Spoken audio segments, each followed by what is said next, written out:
They saw a black man in a hoodie and assumed he was a threat. They saw a wealthy white man in a bespoke suit and assumed he was the victim. But on Flight 882 to New York, everything you think you know about power is about to be flipped upside down. When Ethan Sterling, a titan of Wall Street, beat a fellow passenger bloody for refusing to give up a seat, he thought he'd get a slap on the wrist.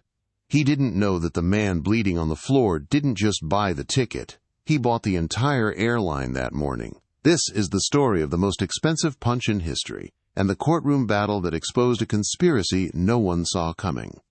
The courtroom was suffocatingly hot, packed with more reporters than family members. The air conditioning in the old Victorian building rattled, fighting a losing battle against the tension in the room. On the plaintiff's side sat Ethan Sterling. He was the picture of American success.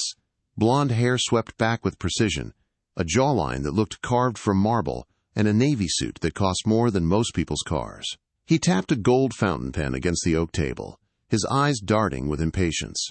He was suing for unlawful imprisonment and defamation of character.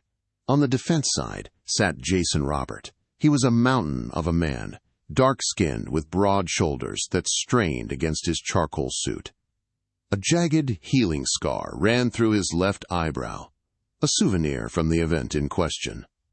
He sat perfectly still, his hands clasped, watching Sterling with the intensity of a predator waiting for prey to stumble. Mr. Sterling, his lawyer, a sharp-faced man named Attorney Reynolds, began, pacing before the jury. "Let us take everyone back to the incident on September 12th. You claim you were assaulted first. Is that correct?" Sterling cleared his throat, leaning into the microphone. "That is correct.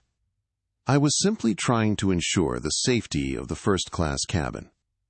Flashback, September 12th, 30,000 feet above the Atlantic. The cabin of the Vanguard Airlines Boeing 777 was dimly lit. It was a red-eye flight from London to New York. In seat 1A, Jason Roberts sat wearing a gray hoodie and noise-canceling headphones. He had his eyes closed, exhausted after a 48-hour negotiation marathon in Zurich. He wasn't flying private today. His jet was grounded for maintenance, and he wanted to see how the commercial side of the industry was treating its customers. Ethan Sterling boarded last. He reeked of expensive scotch and entitlement. He stopped at row 1, staring at Jason. "Excuse me," Sterling said, snapping his fingers near Jason's face. Jason slid his headphones down. "Can I help you?" "You're in my seat," Sterling said, his voice loud enough to turn heads in the quiet cabin. Jason checked his boarding pass. 1A. "I don't think so. This is my seat." "Look, pal," Sterling chuckled. A nasty wet sound. "I'm a Diamond Medallion member. I specifically requested 1A. The system must have glitched and put someone like you in it. Now, move back to economy where you fit, and I won't call the marshal." Jason sighed, the fatigue evident in his eyes. "Sir, I paid for this ticket. The seat is mine. Please find your assigned seat." That was the trigger. Sterling's face flushed a deep, violent red. "Do you know who I am?" "I am Ethan Sterling. I manage a hedge fund that could buy your entire lineage. I don't sit in 1B, I sit in 1A. A flight attendant, Sarah, rushed over, looking terrified. "Mr. Sterling, please. Mr. Robert is on the manifest. Please take your seat." "Shut up!" Sterling roared, backhanding the air near her face. He turned back to Jason. "You think you're tough because you're big. You're nothing." Jason began to stand up, not to fight, but to de-escalate the situation by finding a marshal. But as he rose, Sterling panicked. He grabbed a heavy glass duty-free bottle of cologne from the overhead bin he had just opened and swung it with all his might. Crack! The bottle didn't break, but Jason's nose did. Blood sprayed instantly, dark and alarming against the pristine white leather of the first-class seat. Jason stumbled back, blinded by pain, falling back into the chair. Sterling didn't stop. The adrenaline of the assault seemed to thrill him. He lunged, driving his fist into Jason's eye, the heavy gold ring on his finger tearing skin. "You listen to me when I talk. You listen to your betters." Sterling screamed, raining blows down on a man who was refusing to hit back. Jason held his arms up to shield his face, blood soaking his gray hoodie. He could have crushed Sterling. Jason was a former linebacker in college, but he knew the optics. A black man fighting back against a white man in a suit on an airplane? He'd be shot before he could explain. So he took it. He took the hits until two other passengers tackled Sterling and pinned him to the aisle floor. End flashback. Back in the courtroom, the silence was deafening. Sterling looked at the jury, his face a mask of sorrow. He lunged at me. Sterling lied smoothly. He looked aggressive. I feared for my life. It was self-defense. And then, he ruined my life. Judge Pendergast peered over his spectacles. "Mr. Reynolds, call your next witness." We call the defendant, Jason Robert, to the stand. Jason stood up. As he walked to the witness box, his gait was steady, but the scar on his eyebrow seemed to throb under the harsh court lights. He took the oath. "Mr. Robert," Reynolds sneered, "after the alleged altercation, you didn't just press charges. You did something rather dramatic, didn't you?" Jason leaned into the mic, his voice a deep baritone that vibrated through the room. "I did what was necessary to secure the safety of my assets." "Your assets?" Reynolds laughed. "You mean the seat?" "No," Jason said, his eyes locking onto Sterling. "I mean the airline." The plane had made an emergency landing. Blue and red lights from Port Authority police cruisers strobed against the fuselage of the Boeing 777. The air stairs were attached. Inside, the mood was chaotic. Ethan Sterling was standing near the cockpit door, adjusting his cuffs, chatting amicably with the lead police officer, Officer Miller. "I'm telling you, Miller," Sterling said, wiping a speck of Jason's blood off his knuckles with a handkerchief. "The guy went crazy. Drugs, probably. I had to subdue him.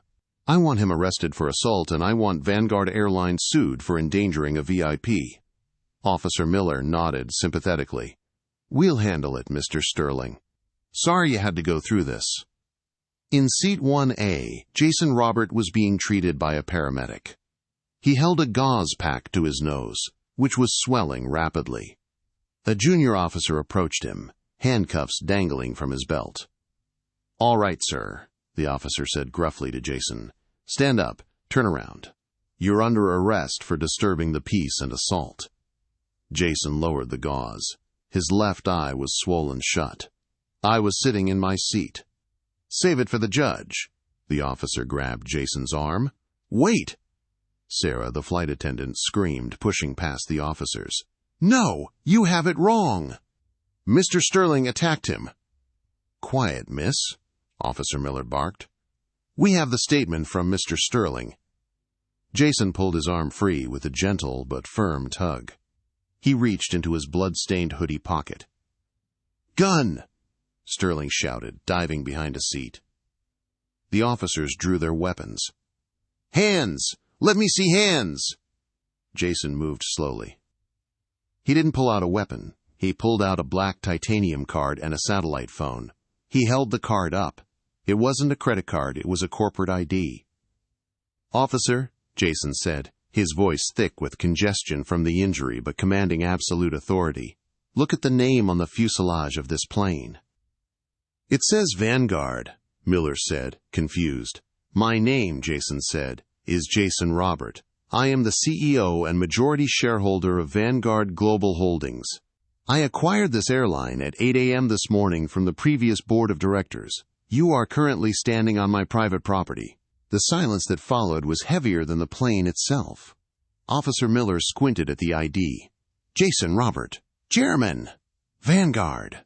Sterling popped his head up, his face pale. "Bullshit. He's lying. He's a thug with a fake ID." Jason ignored Sterling. He dialed a number on the satellite phone. "Put me through to flight operations. Authorization code Alpha Zulu 19er. He waited a second, staring dead at Sterling. "This is Robert." Jason spoke into the phone. "I am declaring a code red security breach on the entire fleet. We have a confirmed violent hostile in the cabin of Flight 882, who has compromised the safety integrity of the crew. Until a full internal audit of our passenger screening protocols is conducted, I am grounding the fleet." "Grounding the fleet," Sarah whispered, her hands over her mouth. "You heard me," Jason said into the phone, his voice echoing in the silent cabin. "Shut it down. Every Vanguard plane in the sky lands at the nearest airport. No Vanguard plane takes off until I say so. Cancel every flight. Refund every ticket. If we cannot guarantee that men like Ethan Sterling are kept off our planes, we do not fly." "You can't do that," Sterling shrieked, rushing forward. "I have a meeting in Tokyo tomorrow. Do you know how much money I'll lose?" Jason looked at the officers.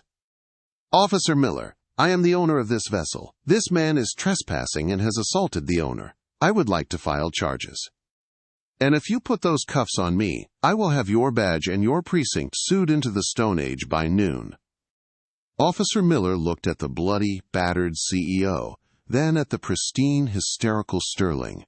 The power dynamic shifted instantly. The victim narrative Sterling had spun evaporated under the weight of corporate ownership. Miller holstered his gun. He turned to Sterling. "Mr. Sterling, turn around and place your hands behind your back." End flashback. The courtroom buzzed. The jury was leaning forward, captivated. Attorney Reynolds looked flustered. He adjusted his collar. "So, you admit you grounded a global airline, stranding 40,000 passengers, costing millions of dollars, just to spite Mr. Sterling?" "Not spite," Jason said calmly. "Karma." "Karma isn't a legal defense, Mr. Robert," Reynolds snapped. "It is when the plaintiff is a security risk," Jason replied. "But Mr. Reynolds, you haven't asked me why I bought the airline that morning. You haven't asked why I was on that specific flight, in that specific seat." Sterling shifted uncomfortably in his chair. He whispered something to Reynolds, looking agitated. "I think we've heard enough about your business decisions," Reynolds said quickly, trying to pivot. "No," Judge Pendergast interrupted, his curiosity piqued. "I want to hear this. Mr. Robert, why were you on that flight?" Jason smiled, a cold, dangerous expression. "Because, Your Honor, 3 weeks ago, Ethan Sterling didn't just punch a passenger. He fired my mother from the cleaning staff of his headquarters for looking suspicious in the executive elevator. He told her." Jason paused, his voice cracking with controlled rage. "He told her that people like her belong in the basement, not the penthouse." The courtroom gasped. "I bought the airline," Jason continued, "because I found out Sterling flies Vanguard exclusively to hide his movements from the SEC. I wanted to see how he treats people when he thinks no one powerful is watching. And he showed me." Sterling slammed his hand on the table. "Objection. Relevance. This is about the assault, not my business practices." "Overruled," the judge said, his eyes narrowing at Sterling. "Proceed, Mr. Robert." Jason leaned back. "He thinks he's suing me for grounding the plane. But he doesn't know that while the plane was grounded, while the fleet was down, my IT team was doing a physical audit of the servers Sterling had been accessing via the in-flight Wi-Fi for years. We didn't just find an angry passenger, Your Honor. We found the evidence of the biggest insider trading scheme in the last decade." Sterling's face went from pale to ghost white. He stood up, knocking his chair over. "I demand a recess." Jason looked at him, his eyes hard as flint. "Sit down, Ethan. We're just getting started." The request for a recess hung in the air like a desperate prayer, but Judge Pendergast swatted it away with a flick of his wrist. "Sit down, Mr. Sterling. The court is in session, and Mr. Roberts still has the floor." Or rather, the judge turned his gaze to the defense table. His counsel does. Jason Roberts sat down slowly, the wood of the witness chair creaking under his frame. He didn't look triumphant. He looked tired, carrying the weight of a history that the people in the gallery couldn't possibly understand. He nodded to his attorney, Juliana Vance. Juliana was a shark in a silk blouse. She didn't shout. She didn't pace frantically. She moved with the terrifying stillness of deep water. She walked to the center of the room, holding a single, grainy photograph printed on high-gloss paper. "Mr. Sterling," Juliana began, her voice soft, forcing the jury to lean in. "You claimed earlier that Mr. Robert was a stranger to you, a random aggressor on a plane. Is that your testimony?" Sterling, wiping sweat from his upper lip with a monogrammed handkerchief, nodded. "I've never seen the man before in my life until he stole my seat." Juliana placed the photograph on the projector. It flashed onto the large screen above the jury box. It was a picture taken from a security camera, grainy and black and white, dated 3 weeks prior to the flight. The image showed the interior of a gilded elevator. In the corner stood a woman, small, elderly, wearing a blue cleaning uniform and clutching a mop bucket. She was looking down at the floor. Standing over her was Ethan Sterling, his face twisted in a snarl, pointing a finger directly in her face. "Do you recognize this woman, Mr. Sterling?" Juliana asked. Sterling squinted. He shrugged, regaining some of his composure. "She's the help. A cleaning lady at my firm, Sterling Capital. I employ thousands of people. I don't memorize the faces of the janitorial staff." "Her name," Juliana said, slicing through his indifference, "is Clara Robert." A ripple of murmurs went through the courtroom. Jason closed his eyes for a brief second, his jaw tightening.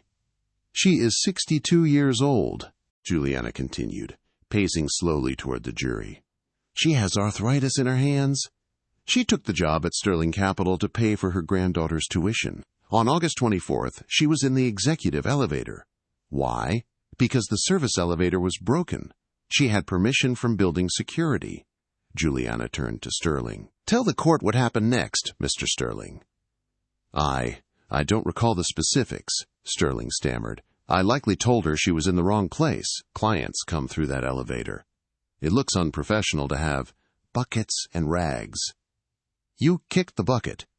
Jason's voice cut through the room from the defense table. It wasn't loud, but it possessed a gravity that silenced the room. Judge Pendergast looked at Jason but didn't admonish him. Juliana nodded. "We have the audio from the security feed, Mr. Sterling. Would you like me to play it, or shall I summarize?" Sterling remained silent, his knuckles white as he gripped the table. "You kicked the bucket of water over," Juliana said, painting the scene with agonizing slowness. "Dirty water soaked her shoes. And then you said, and I quote, 'Clean it up, you clumsy animal, and then get out of my building. You're fired. I don't want to see your kind breathing my air.'" The jury looked at Sterling with open disgust.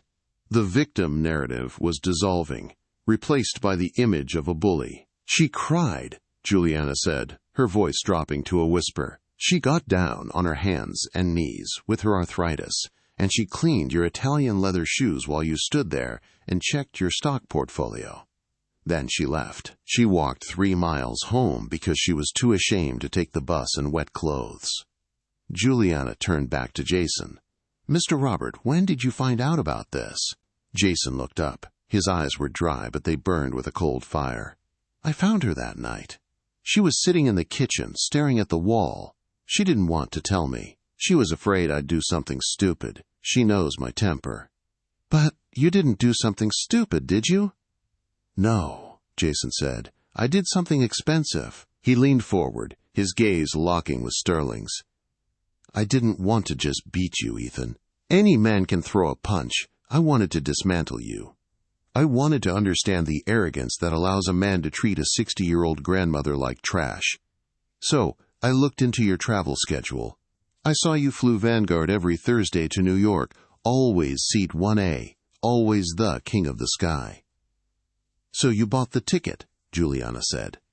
"I bought the ticket," Jason corrected, "to see if you were really the monster she described. I gave you a chance. If you had been polite, if you had just been decent about the seat, I might have let it go. I might have just filed a wrongful termination suit for my mother." Jason paused, letting the silence stretch until it was uncomfortable. "But you weren't decent. You were exactly who I thought you were. You looked at me, a black man in a hoodie, and you saw the help. Just like you saw my mother. And that's when I knew I had to pull the trigger on the acquisition." "The acquisition of Vanguard Airlines," Juliana clarified. Yes, Jason said.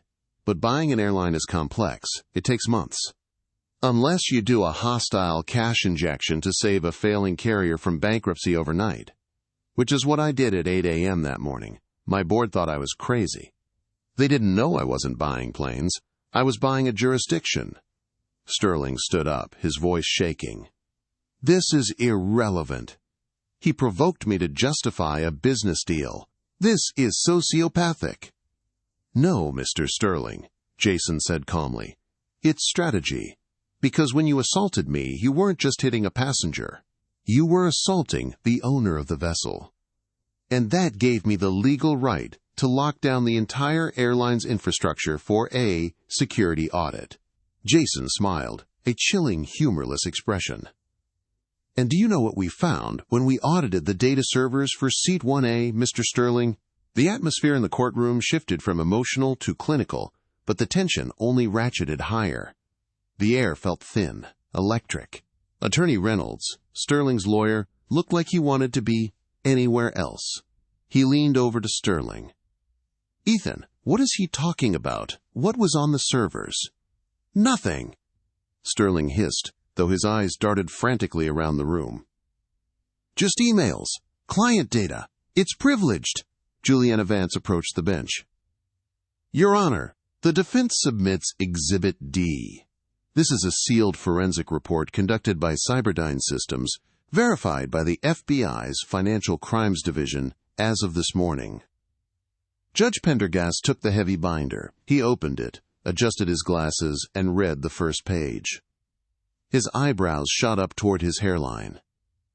He looked over the rim of his glasses at Sterling with a mixture of disbelief and severity. This is admissible, the judge ruled, his voice grave. Juliana turned to the jury. She didn't use a projector this time. She wanted them to imagine it. Ladies and gentlemen, she began, walking the length of the jury box. We live in a world of digital footprints. Most of us know that if you use the Wi-Fi at a coffee shop, you shouldn't check your bank account. It's not secure. She stopped in front of Sterling. But Mr. Sterling is a master of the universe. He believes the rules of physics and technology don't apply to him. He believes that the first-class Wi-Fi on Vanguard Airlines, a service called Vanguard Secure Link, was his private encrypted tunnel. Juliana turned back to Jason Robert, who was still on the stand. Mr. Robert, as the new owner of Vanguard, can you explain what the FIA Subarzia Seri Vanguard Secure Link actually is? Jason nodded. It's a marketing term. It's a closed network, yes, but all data passes through the plane's central router, then beams to a satellite, then down to the airline's ground servers in Arizona, before hitting the open internet. The airline retains a cache of that data for 24 hours for quality assurance and system diagnostics. And what happens to that data usually? Usually, it's deleted. Overwritten. Jason said, unless a code-red security breach is initiated, Jason said, his voice dropping an octave. When I declared the fleet grounded due to a violent hostile, Mr. Sterling, I initiated a protocol called Deep Freeze. It's a counter-terrorism measure. It prevents anyone from remotely wiping the plane's data logs in case the hostile is trying to cover their tracks. Sterling let out a strangled noise. He realized, finally, the depth of the trap. He hadn't just been beaten up, he had been frozen in digital amber. Juliana opened a folder on her table. For the past 3 years, Mr. Sterling, you have flown Vanguard Flight 882 to New York every Thursday. During these flights, you accessed a private server located in the Cayman Islands. You thought you were invisible because you were 30,000 feet in the air, bypassing your firm's internal compliance software. She pulled out a sheet of paper. This is a log from the flight in question, September 12th. While the plane was taxiing before the altercation, you sent 3 emails. Juliana read from the paper, her voice ringing clear. Email 1 to Broker X, dump the pharma stock. The FDA trial failed. News drops tomorrow at noon. Get out now. The courtroom gasped. Insider trading. Email 2 to the Dutchman. Short the tech IPO. I'm pulling the funding at the board meeting. It will crash by 20%. Market manipulation. Juliana looked up. And finally, an email sent 5 minutes before you approached Mr. Robert. Sent to your head of HR. She paused, letting the anticipation build. Regarding the cleaning staff, make sure the old woman, Robert, doesn't get severance. Mark it as theft. I want her blacklisted from every agency in the city. Ruin her. The silence in the room was absolute. It was the silence of a coffin lid closing. Sterling wasn't just a white-collar criminal. He was vindictive, petty, and cruel. The jury looked at him not as a wealthy businessman, but as something rotting in a suit. You see, Jason said from the stand, breaking the silence. You were so busy trying to destroy a grandmother that you forgot to protect your own empire. You thought the flight was just a commute. I made it a crime scene. Objection! Reynolds screamed, jumping up. This evidence was obtained without a warrant. This is a violation of privacy. It is not, Judge Pendergast ruled instantly, his gavel staying in his hand. Mr. Robert owns the servers. The terms of service for Vanguard Wi-Fi, which Mr. Sterling clicked Accept on, clearly state that the airline reserves the right to monitor traffic for security threats. Mr. Sterling was the security threat. The evidence stands. Jason leaned forward, his voice low, intimate, directed only at the man who had beaten him. I took the punches, Ethan. I let you break my nose. I let you split my eyebrow. Because every second you were hitting me, the data was uploading. Every drop of blood I bled bought my IT team another minute to clone your hard drive. He touched the scar on his eyebrow. You might have a good lawyer, Ethan. You might have money. But you don't have the airline anymore. And now, thanks to the deep freeze, the FBI has 3 years of your flight logs. Every trade, every illegal deal, every life you ruined from 30,000 feet. Sterling slumped in his chair, the fight draining out of him. He looked small. The arrogance was gone, replaced by the terrified realization of a man who had walked off a cliff believing he could fly. I didn't just shut down the airline for a day, Jason finished, his voice final. I shut you down, permanently. The judge banged his gavel. Order! Order in the court! We will take a 1-hour recess before cross-examination. And, Mr. Reynolds, the judge glared at the defense lawyer. I suggest you use that hour to discuss a plea deal with the district attorney. Because from where I'm sitting, your client is looking at a very long time in a cell that definitely won't be first class. As the bailiff called all rise, Jason Roberts stood up. He didn't look at the jury. He didn't look at the cameras. He looked toward the back of the room, where the heavy oak doors were opening. Standing there, leaning on a cane, wearing her Sunday best hat and a coat that had seen better days, was Clara Robert. She looked at her son, battered, scarred, but standing tall in the center of the storm he had created. She didn't smile. She simply nodded, a warrior acknowledging another. Jason buttoned his suit jacket. The physical healing would take weeks. The legal battle would take months. But the message had been delivered, loud and clear. The ride was over. The recess was not a break. It was a boiling point. Outside the heavy oak doors of the high court, the world had descended into madness. The marble steps of the courthouse, usually a place of quiet dignity, were swarming with a chaotic sea of microphones, cameras, and shouting reporters. The story had leaked. The billionaire beatdown. The CEO in the hoodie. It was trending globally before the bailiff had even called for the break. Jason Robert exited via a side door, flanked by his legal team and 2 private security guards. He wore his sunglasses, not to look cool, but to hide the bruising around his eye, which had turned a sickly shade of purple-yellow under the harsh afternoon sun. Mr. Robert? Did you provoke him? Mr. Robert! Is it true you grounded the fleet to bankrupt Sterling? Jason, look this way! He ignored them, moving with the heavy, inevitable momentum of a tank. But just as he reached his waiting black SUV, a roar went up from the main entrance. Ethan Sterling had emerged. Unlike Jason, Sterling didn't hide. He didn't look defeated. Despite the damning evidence just presented inside, Sterling walked out with his chin high, his suit jacket buttoned perfectly. He stopped right at the top of the stairs, treating the press corps like his personal congregation. "They want to destroy me!" Sterling shouted, his voice cracking with practiced emotion. He pointed a finger at the cameras. "This is a setup.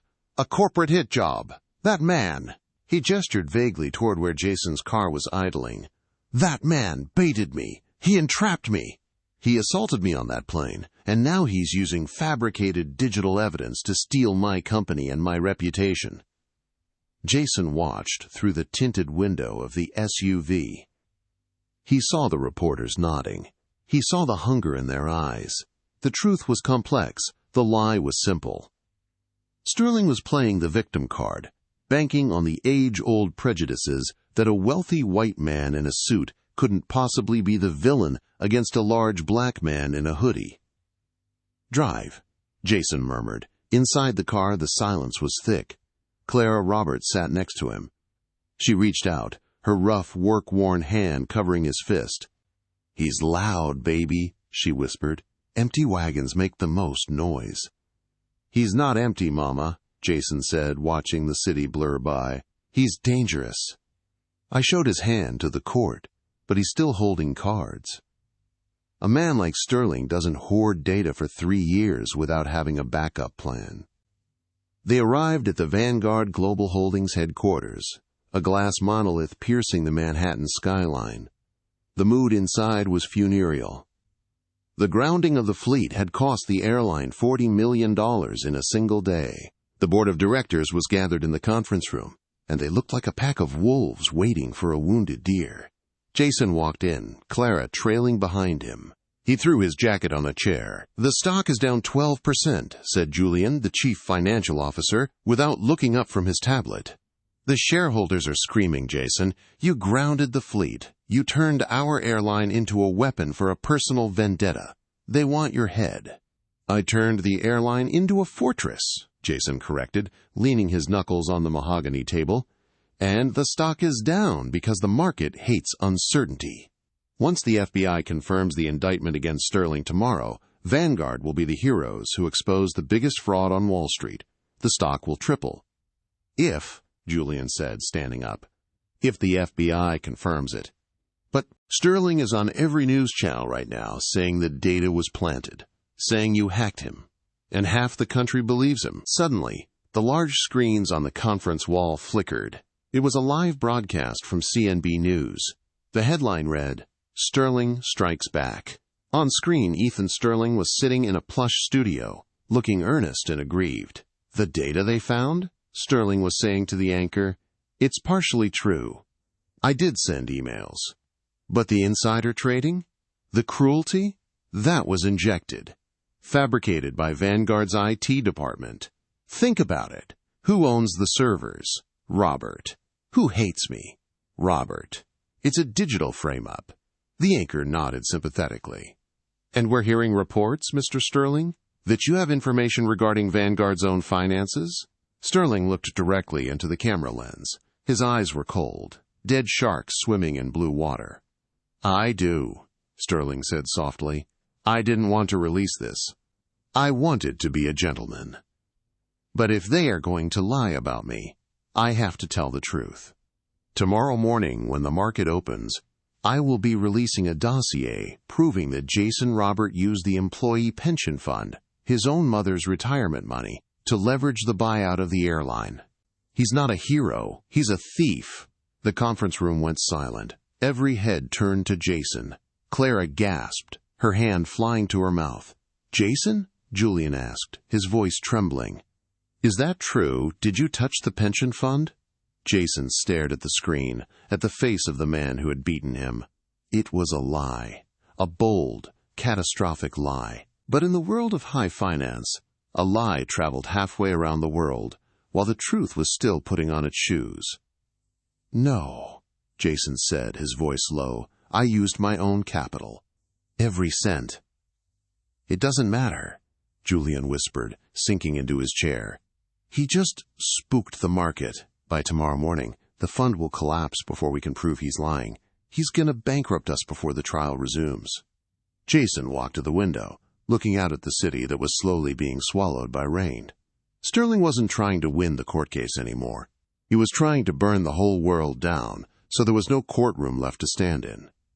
Night fell over New York like a heavy blanket, soaking the streets in neon and rain. The Vanguard building was mostly empty, save for the cleaning crews and the security detail on the 50th floor.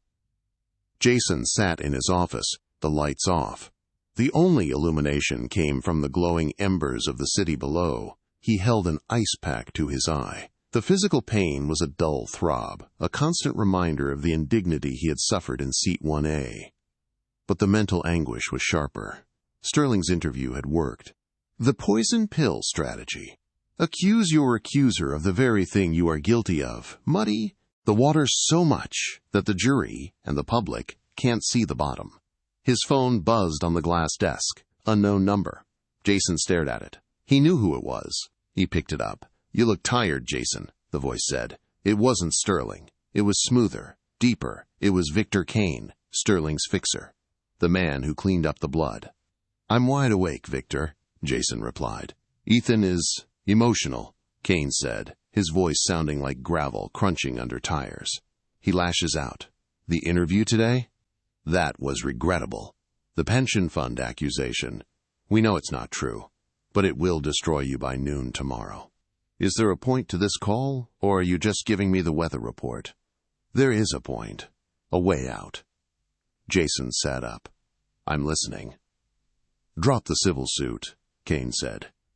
"Withdraw the FBI evidence. Claim it was a system error. Say the deep freeze corrupted the files. In exchange, Ethan issues a public apology for the misunderstanding on the plane. He pays you a settlement. Undisclosed, but let's say 8 figures. And he retracts the statement about the pension fund. So he walks free," Jason said, his grip tightening on the phone. "He keeps his license. He keeps his job. And he gets to go back to abusing cleaning ladies in elevators. He gets to survive," Kane corrected. "And so do you. If you fight this, Jason, he will scorch the earth. He has friends in the SEC. He has friends in the press. He will drag your mother's name through the mud. He'll find a parking ticket she didn't pay in 1985 and make it national news. Do you want that?" Jason looked across the room. His mother, Clara, was asleep on his office couch, covered by his suit jacket. She looked so small. She had spent her whole life cleaning up after powerful men. Now her son was fighting one. "Tell me something, Victor," Jason asked quietly. "Does he know? Does he know what? Does he know that I didn't just record the emails?" There was a pause on the line. A long, hesitant silence. "What are you talking about?" Kane asked, the smoothness slipping from his voice. "The deep freeze protocol," Jason said, standing up and walking to the window. "It captures data traffic, yes. But Seat 1A, it's the primary seat. It has a noise-canceling feature in the headrest, which means it has a microphone, an ambient listening device to adjust the audio frequency." Jason watched the rain slide down the glass. "I have the audio, Victor. Not just the punch, not just the slurs. I have the audio of him on the phone before I boarded, talking to you." The line was dead silent. "I heard him give the order to short the stocks." Jason lied.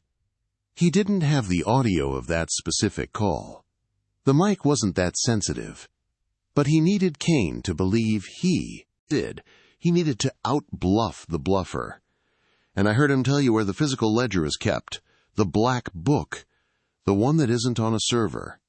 Kane's breath hitched. "You're lying." "Am I?" Jason challenged. "Am I the kind of man who buys an airline to catch a bully but forgets to check the audio logs? Do you want to take that risk, Victor? Because if I play that tape in court tomorrow, you go to prison too. Conspiracy. Racketeering. You'll die in a cell." "What do you want?" Kane asked. His voice was no longer arrogant. It was fearful. "I don't want a settlement," Jason said coldly. "I don't want an apology. I want the truth. I want the original physical ledger of Sterling's illegal trades, the one he keeps in his safe. You bring it to me tonight. "He'll kill me," Kane whispered. "If you don't bring it," Jason said, "I release the audio, and the FB, I will come for you first." Jason hung up. He stood there, his heart hammering against his ribs like a trapped bird. He didn't have the audio. The noise-canceling mics didn't record.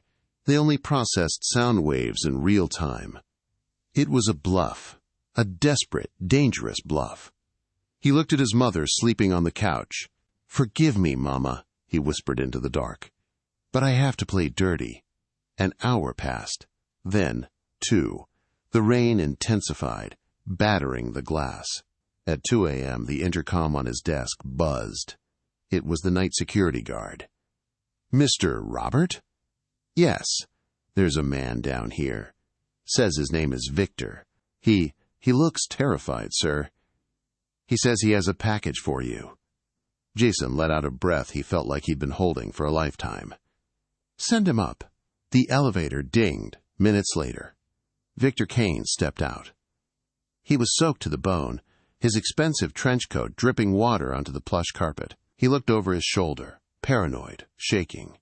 In his hands, he held a thick, leather-bound notebook. "If you burn me," Kane hissed, sliding the book across the desk. "I swear to God, Robert." "You're already burned, Victor," Jason said, placing his hand on the book. "This is just you choosing the fire department instead of the arsonist."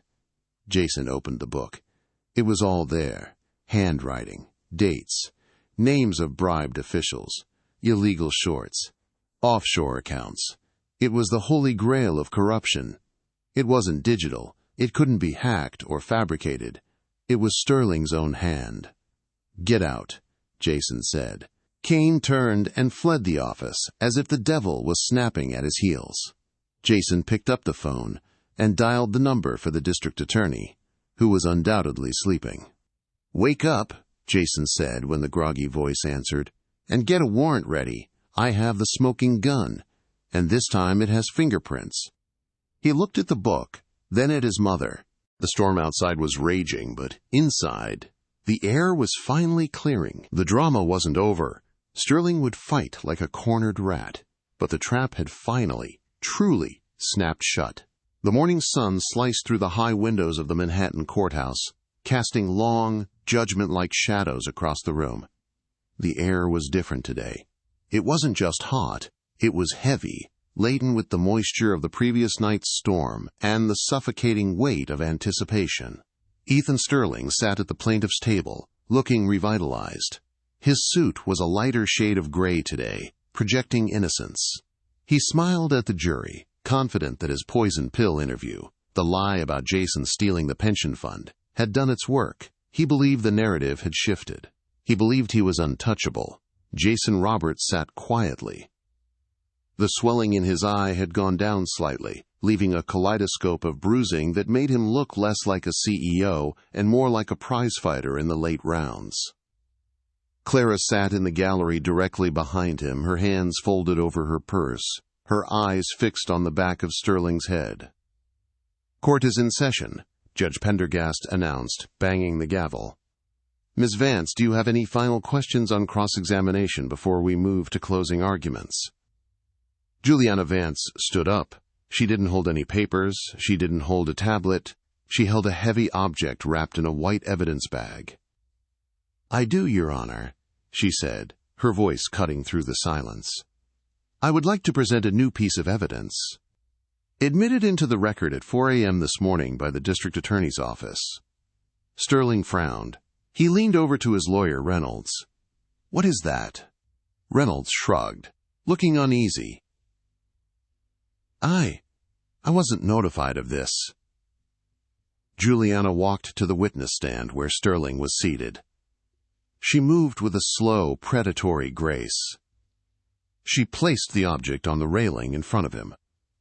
"Mr. Sterling," she began, "yesterday you claimed that the digital evidence against you was fabricated. You claimed that my client, Mr. Robert, hacked your emails and planted false data." "That is correct," Sterling said, puffing out his chest. "It's a digital frame-up, so," Juliana continued.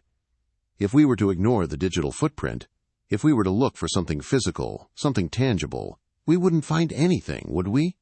I am a law-abiding citizen, Sterling sneered. My records are impeccable. Juliana reached for the evidence bag.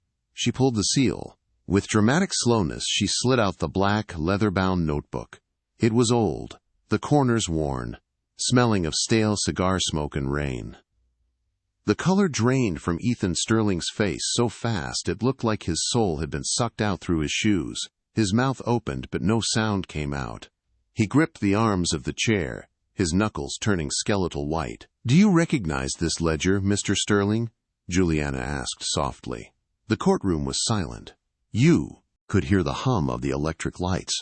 I, Sterling stammered. His eyes darted to the back of the room, scanning the faces, looking for Victor Kane. But Victor was gone. Victor was halfway to a non-extradition country by now, having bought his freedom with the book sitting on the stand. "Let the record show," Juliana said, raising her voice, "that this ledger contains handwritten entries dating back 5 years. It details illegal short positions, bribes paid to SEC officials, and, most relevant to this court, a specific entry dated August 24th. She opened the book to a bookmarked page and turned it toward the jury. Entry: fired the cleaning lady. Robert: annoying. Make sure HR denies her severance.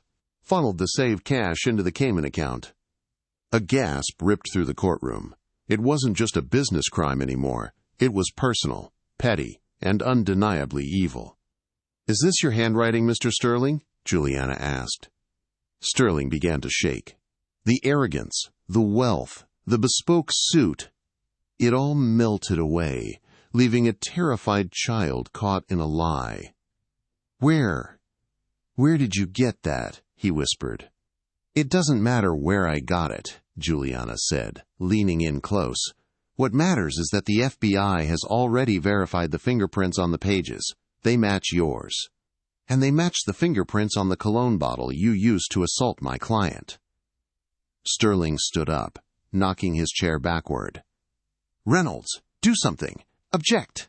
Reynolds, the lawyer who had defended him for days, slowly closed his briefcase. He looked at Sterling with cold detachment. "I can't object to the truth, Ethan, and I won't suborn perjury." Reynolds sat down, leaving his client standing alone. "Mr. Sterling," Judge Pendergast said, his voice booming like thunder. "Sit down."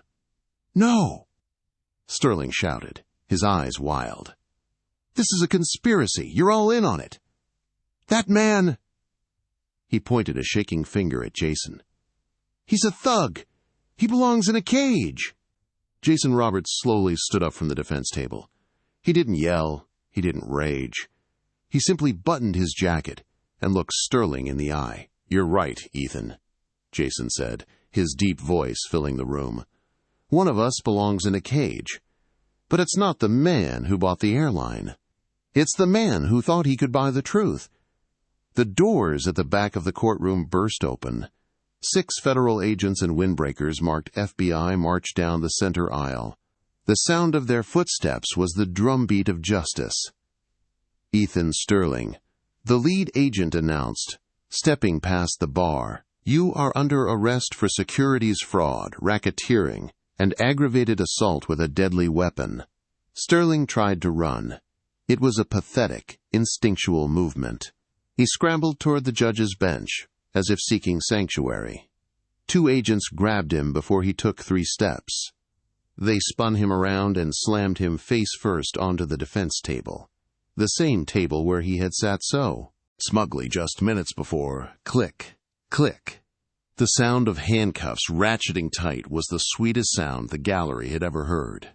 "Get off me! Do you know who I am?" Sterling screamed, spit flying from his mouth as they hauled him up. Jason walked over. He stood inches from Sterling, who was now disheveled, red-faced, and restrained. "We know who you are," Jason said quietly, so only Sterling could hear. "You're just a passenger, and you've been removed from the flight." As the agents dragged a kicking and screaming Ethan Sterling out of the courtroom, the gallery erupted. Reporters were shouting, cameras were flashing, and the jury was visibly stunned. Judge Pendergast banged his gavel, but there was a hint of a smile on his face. Case dismissed against the defendant, Jason Robert. The court is adjourned. Jason turned around. He ignored the press. He ignored the cheering crowd. He walked straight to the railing where his mother sat. Clara Roberts stood up. She had tears in her eyes.